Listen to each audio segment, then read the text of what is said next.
U.S. military prepared for potential Iran strikes amid rapid West Asia buildup. The U.S. military is prepared to strike Iran as early as this weekend, though President Donald Trump has yet to make a final decision on whether he'll authorize such actions. This escalation follows a White House Situation Room meeting on Wednesday and briefings from special envoys regarding indirect talks in Geneva that ended without a major breakthrough. In a show of resistance, Iran and Russia have announced joint naval drills in the Sea of Oman to deter unilateral action. The U.S. is significantly reinforcing its presence, deploying F-22 and F-35 jets alongside the USS Gerald R. Ford and USS Abraham Lincoln carrier groups. While White House Press Secretary Caroline Leavitt warned Tehran to make a deal, Iran has countered that any attack will threaten the entire U.S. military infrastructure in the region. The U.S. military is prepared to strike Iran as early as this weekend, though President Donald Trump has yet to make a final decision on whether he'll authorize such actions. This comes amidst Iran and Russia announcing joint naval drills in the Sea of Oman to deter any unilateral action in the region. Iranian Navy spokesman Rear Admiral Hassan Maqsoodloo was cited by Iran's Tasnim news agency as saying that joint naval exercises of Iran and Russia will be held on February 19th in the Gulf of Oman and the northern Indian Ocean. Top U.S. administration national security officials met Wednesday in the White House Situation Room to discuss the situation in Iran.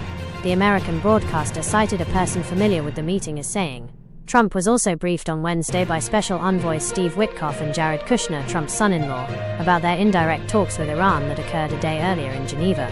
The U.S. is continuing to build up its military presence in West Asia, sending F-22 and F-35 fighter jets.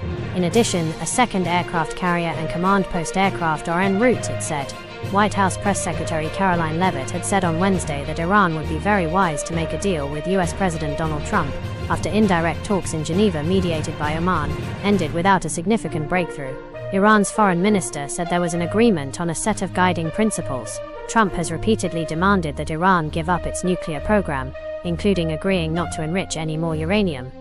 In June last year, the US and Israel had launched a 12-day war, conducting strikes on military and nuclear sites across Iran.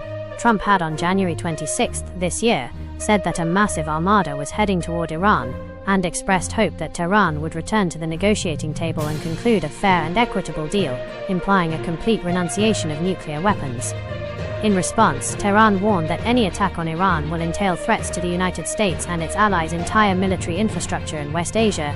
U.S. military buildup in the West Asia includes dozens of refueling tankers, rushed to the region by United States Central Command, more than 50 additional fighter jets, and 2 aircraft carrier strike groups, complete with their accompanying destroyers, cruisers and submarines.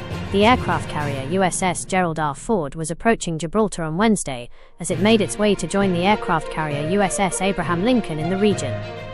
Over the past month, the U.S. military has moved into the West Asian region air defenses, including Patriot missile defense and terminal high-altitude defense (THAAD) systems, which can intercept Iranian ballistic missiles.